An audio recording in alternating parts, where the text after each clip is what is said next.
Pak Hatip, tapi kalau boleh kita diberikan gambaran singkat saja outlook ekonomi global dan tantangan yang dihadapi ekonomi Indonesia ke depan dan kira-kira fokus perhatiannya atau critical area yang harus menjadi perhatian pemerintah di tahun 2024 dan seberapa optimis Pak Hatip tahun depan pertumbuhan masih akan bisa dijaga di atas 5%. Makasih Kania. Pertama, saya akan ulangi apa yang saya katakan tahun lalu. Saya melihat probabilitas Indonesia kena resesi itu kecil sekali sejak tahun lalu saya katakan. Kemudian yang kedua, saya mungkin ingin menyampaikan kenapa saya sebut tadi saya cautiously optimistic. Saya sepenuhnya sependapat dengan apa yang disampaikan Bu Menteri Keuangan, Pak Ketua OJK dan Pak Deputi Gubernur Bank Indonesia mengenai tren dari global. Namun mungkin ada beberapa hal yang perlu diantisipasi. Saya mulai dari kondisi global dulu. Yang pertama adalah betul saya setuju dengan Pak Yuda itu kelihatannya ada kesepakatan di pasar bahwa paruh kedua mungkin 2024 itu ada ruang buat the Fed untuk menurunkan interest rate. Tapi di sisi lain saya ingin mengingatkan bahwa defisit anggaran di Amerika itu mencapai 9%. Dan kalau probabilitas dari resesi di Amerika menurun, maka implikasinya adalah perusahaan di Amerika itu akan mulai melakukan ekspansi. Artinya permintaan terhadap US T-bills itu akan mengalami penurunan. Di sisi lain, supply dari US T-bills itu akan naik untuk membiayai defisit yang 9%. Sehingga walaupun betul tren market seperti itu, tapi mungkin pemerintah dan Bank Indonesia perlu mengantisipasi seandainya terjadi excess supply di pasar bond di US yang mengakibatkan nanti harga bondnya turun, yieldnya naik, itu yang akan menimbulkan volatility di dalam bond market di US. Tapi saya kira Bank Indonesia tetap memonitor soal itu. Kemudian yang kedua adalah soal Cina. Cina mungkin akan tumbuh sekitar 4,5% di tahun depan. Kalau sensitivity analisisnya 1% pertumbuhan ekonomi Cina itu akan menurunkan ekonomi Indonesia sebesar 0,3 mungkin. Jadi kalau dia sekarang di 5,3 turun ke 4,5, 0,7 mungkin impactnya pada ekonomi Indonesia sekitar 0,2%. Slow down dari yang terjadi ini. Kemudian yang ketiga, ini sesuatu yang kita nggak bisa predik. Itu adalah konflik antara Hamas dengan Israel. Sejauh ini harga minyak itu terkontrol. Tapi kita tidak pernah tahu apakah ini akan terus berlangsung sejauh mana. Nah, keuntungannya adalah, koreksi kalau saya salah Bu Menteri Keuangan, defisit kita anggaran itu sampai dengan November relatif sangat kecil, masih di 0,2 sekian kalau saya nggak salah ya. Artinya kalau toh harga minyak mengalami peningkatan sampai dengan $146 per barrel, rasanya itu pemerintah tidak akan pass on dampaknya kepada konsumen. Jadi ada ruang di dalam fiskal untuk mengabsorb subsidi itu di tahun 2024 sehingga saya tidak terlalu khawatir sebetulnya dampak dari soal itu. Yang ketiga, yang terakhir adalah dari sisi global, itu tadi sudah disebut mengenai El Nino. Ini dampak dari kenaikan harga beras itu punya dampak yang sangat signifikan terutama kepada vulnerable groups. Ya, mereka yang sebagian besar penduduk Indonesia itu tidak di bawah poverty line tetapi hidup sedikit di atas poverty line. Jadi kalau kemudian harga berasnya naik, mereka masuk ke dalam kategori kelompok miskin. Karena itu tadi program yang disampaikan Bu Menteri Keuangan mengenai pentingnya bantuan pangan, mengenai BLT, itu saya kira coveragenya perlu diperluas. Nah, jadi in general saya ingin mengatakan kan ya bahwa kebijakan yang dilakukan pemerintah sebetulnya sudah well anticipated untuk semua isu yang tadi saya sampaikan. Apakah itu risiko dari volatility di pasar finansial, dampak dari Hamas, konflik Hamas Israel, kenaikan El Nino. Dan saya kira ini ada ruang untuk fiskalnya karena defisit kita itu relatif kecil di tahun 2023. Satu hal yang ingin saya sampaikan di sini adalah ini menarik melihat data dari Bank Indonesia dan juga spending index dari Mandiri. Itu Pak Yuda, kelompok di bawah 5 juta spendingnya, itu consumption-nya masih tetap strong, tetapi savings-nya turun. Ini kan menarik, kalau konsumsi tetap tinggi, tapi savings-nya turun, pertanyaannya adalah, ya biayai dari mana? Ya kan? Ada kemungkinan tadi Pak Yuda Agung mengatakan, mungkin dia mulai melakukan di savings. Artinya, bahwa mungkin konsumsi ini akan mulai melambat dan ini sejalan dengan data dari Mandiri Spending Index yang menunjukkan bahwa pattern consumption itu mulai defensif, di mana porsi terbesar itu orang konsumsi makanan sekarang. Dan itu ciri dari ekonomi yang mulai melambat adalah dia mulai mengurangi permintaan terhadap secondary dan tertiary goods. Jadi porsi terbesar dari konsumsinya adalah makanan. Artinya kita bisa melihat bahwa ada kemungkinan tekanan terhadap konsumsi. Karena itu apa yang dilakukan dengan kebijakan fiskal, saya kira itu sangat tepat. Misalnya tadi dengan BLT, dengan cash transfer dan macam-macam untuk mempertahankan konsumsi. Nah, terakhir kan ya kalau saya boleh sampaikan, tadi Bu Menteri Keuangan menyebut mengenai middle class. Saya kira ini isu yang sangat besar. September lalu itu saya kebetulan dapat satu session dengan bekas Presiden Chile, Michelle Bachelet. Dia bercerita mengenai yang dia sebut sebagai the Chilean paradox. Saya yakin ini nggak akan terjadi di Indonesia segera, tapi kita harus hati-hati. Dia cerita, Chile adalah negara dengan pertumbuhan ekonomi tertinggi di Amerika Latin. Chile adalah negara yang berhasil menurunkan kemiskinannya dari 53% menjadi 6%, bahkan lebih baik dari Indonesia. Chile adalah negara dengan HDI terbaik di Amerika Latin. Yet, Oktober 2019 terjadi social unrest yang nyaris menimbulkan revolusi. Itu yang disebut oleh Michelle Bachelet sebagai the Chilean paradox. Pertanyaannya adalah, ternyata pemerintah Chile itu overlook terhadap middle class. Karena sebagian besar polisinya itu fokus kepada 10% terbawah. Jadi ini tadi yang disampaikan Bu Sri Mulyani, semakin besar nanti middle class kita dalam 10-15 tahun ke depan, perlu dipikirkan instrumennya apa. Gak bisa lagi dengan cash transfer. Mereka akan butuh itu quality pendidikan yang lebih baik, provision of the public goods yang lebih baik, sarana transport yang lebih baik. Ini yang kemudian akan menjadi isu political ekonomi ke depan. Saya gak akan surprise kalau 10-15 tahun lagi orang terpilih sebagai presiden kalau dia bisa menyelesaikan masalah sampah, masalah parkir, masalah fasilitas umum karena urbanisasi yang terjadi. Baik, untuk proyeksi pertumbuhannya ekonomi Indonesia, Pak Hatip? Saya selalu mengatakan kalau ekonom datang dengan number itu dia menunjukkan sense of humor. Karena pasti salah, tapi kalau mau dipaksa juga, perkiraan kita itu mungkin di sekitar 5 sampai dengan 4,9 sampai dengan 5% di 2023. 2023, 2024. Oke, jangka menengahnya Pak Hatip? Ini akan sangat tergantung apakah kita bisa drive investmentnya enggak. Karena kalau kita mau tumbuh 6-7%, kita butuh rasio dari investment over GDP sekitar 41 sampai dengan 48, sementara domestic savings kita di 37.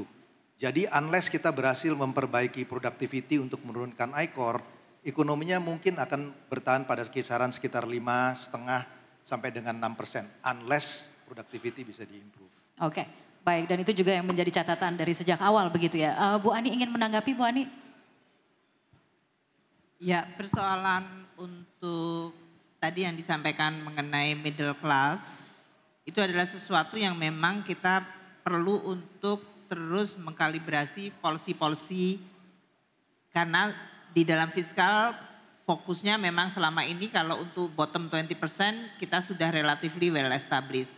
Ada by name, by address, apakah itu PKH, kemudian sembako, atau berbagai policy-policy untuk masyarakat berpendapatan rendah. Kalau yang middle class ini memang range-nya bisa sangat besar. Kalau kita bicara kuantil persentilnya itu di 3 sampai yang 7, nah itu variety dari behaviornya beda-beda, purchasing power-nya beda-beda. Yang bisa dilakukan pemerintah adalah making sure public services itu affordable dan baik kualitasnya, itu yang disampaikan. Makanya tadi kalau kita bicara tentang masalah dari mulai infrastruktur, pendidikan, sampah, ini yang menjadi sesuatu yang menjadi perhatian. Air bersih, listrik, internet, itu sesuatu yang merupakan kebutuhan dari middle class. Mereka membutuhkan itu tapi mereka tidak punya daya beli yang sangat besar juga. Jadi harus tersedia tapi affordable dan mereka mulai menuntut kualitas. Nah ini yang kita coba lakukan di dalam transfer ke daerah. Masalah sampah, air bersih, sanitasi itu menjadi fokus. Apakah melalui KPBU tadi Pak Menko menyampaikan mengenai salah satu proyek sampah. Ini cukup lama persiapannya. Dan kita ada beberapa tempat dari mulai yang Bekasi Jakarta itu, kemudian di Lampung kita bicara tentang beberapa daerah yang belum cracking the code-nya secara mudah gitu. Di Jawa Timur, di Bali itu sampah sudah cukup lama ngomong KPBU back and forth. Ini sesuatu yang perlu untuk kita perbaiki karena delay penyelesaian masalah sampahnya makin numpuk aja. Air bersih juga sama. Air bersih mungkin banyak investor swasta, namun affordability dan ability dari daerah untuk mau menetapkan tarif yang reasonable itu masih sangat sulit juga. Sehingga orang akhirnya under investment, orang pergi kepada air, mencari air bersih yang alternatif tapi sebetulnya harganya jauh lebih mahal. Ini menjadi sesuatu yang persoalan yang besar. Untuk internet, digital teknologi yang tadi Pak Menko sampaikan, investasi kita di berbagai infrastruktur untuk digital itu perlu untuk di-deliver. Jadi kalau kemarin ada setback karena masalah governance, ini harus di-catch up supaya kita bisa kembalikan. Dan kemudian untuk berbagai infrastruktur lain relatively sudah bisa on the pipeline dan sudah mulai jalan. Jadi saya setuju mengenai hal itu. Kalau pertumbuhan ekonomi, saya rasa tadi kalau bicara tentang I-Core memang ini menjadi persoalan. Kita harapkan dengan infra yang sudah semakin terkoneksi, sekarang ditambah dengan reformasi birokrasi, tadi ada Pak Menpan RB di sini untuk pelayanan yang lebih cepat, lebih baik dan lebih murah. Ini akan menurunkan masalah logistik di Indonesia masih termasuk dan kita melalui single window mencoba untuk melakukan perbaikan dari sisi policy maupun sistemnya. Nah ini yang akan terus menjadi fokus kita karena reform ini nggak terlalu mudah hingar-bingarnya. Karena itu banyak kerjaan yang sangat detail on system yang mungkin tidak seperti gunting pita yang mudah dilihat oleh masyarakat, tapi mereka merasakan kalau ada perbaikan. Mungkin itu yang saya sampaikan. Ini kita punya waktu sekitar 1,5 menit lagi sebelum kita harus menutup. Tentunya kita ingin mengakhiri diskusi kita dengan tone yang positif. Tone yang positif kalau kita sekarang temanya adalah optimisme penguatan ekonomi nasional di tengah dinamika global. Mungkin sebagai penutup saya ingin minta dari masing-masing narasumber. Ini juga untuk pengantar debat nanti malam mungkin gitu ya. Untuk mengejar pertumbuhan ekonomi tinggi kalau boleh ya kan. Seperti apa sih resepnya? Saya ingin mulai dari Ibu Ani terlebih dahulu. Kalau resep ingredient basicnya nggak berubah ya. Pertumbuhan tinggi yang sustainable itu kalau dipacu oleh productivity dan productivity itu berarti masalah struktural. Makanya kita selalu ngomongin infra, SDM itu ya nggak akan selesai dalam 1 dekade gitu. Karena memang infra gap kita masih tinggi, SDM kita masih kualitasnya diperbaiki gitu. Makanya tadi kalau kita bicara tentang struktural fundamental, yaitu investment yang harus tetap difokuskan. Kalau cyclical juga penting karena kita itu tidak menjaga ekonomi seperti di jalan tol lurus tanpa hambatan gitu. Selalu terjadi shock yang sering terjadi dan shocknya itu bisa saja membuat arah dari kebijakan itu bisa berubah sama sekali. Jadi kita tetap waspada terhadap cyclicality dari kondisi perekonomian dunia. APBN selama ini kan waktu dari mulai pandemi atau bahkan before pandemi kita selalu menjadi counter cyclical dan shock absorber yang sangat efektif. Pasti itu bisa dilakukan kalau APBN-nya kredibel dan sehat dan kuat. Makanya selain tadi masalah SDM, infra untuk productivity, jaga APBN-nya agar tetap sehat, kuat dan kredibel. Demikian. Itu bukan iklan jamu ya, iklan APBN. Baik, terima kasih. Waktunya sudah 00, boleh kita kasih kesempatan masing-masing untuk memberikan, boleh Pak? Baik, dari Pak Erlangga boleh. Baik Pak Yuda silahkan.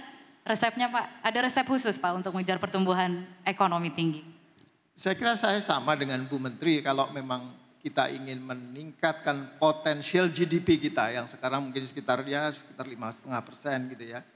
Kita mau naikkan jadi 6% atau bahkan lebih gitu ya tentu saja faktor-faktor struktural yang harus kita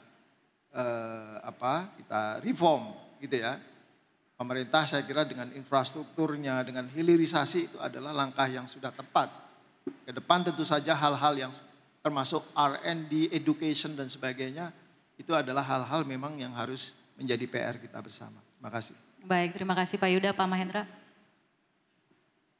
Kalau saya kembali ya, kita fokus saja pada apa yang ingin kita dorong menjadi prioritas dari tahun 2024 ini. Tadi Pak Menko menyatakan atau mengistilahkannya ada 3 mesin pertumbuhan, ya dinyalakan aja mesinnya dan kita fokus ke situ, kita gas betul dan kita jalan. Bahwa dalam prosesnya ada melalui pemilihan umum, ada pilpres, bahwa ada kondisi global ini ya boleh-boleh aja lah.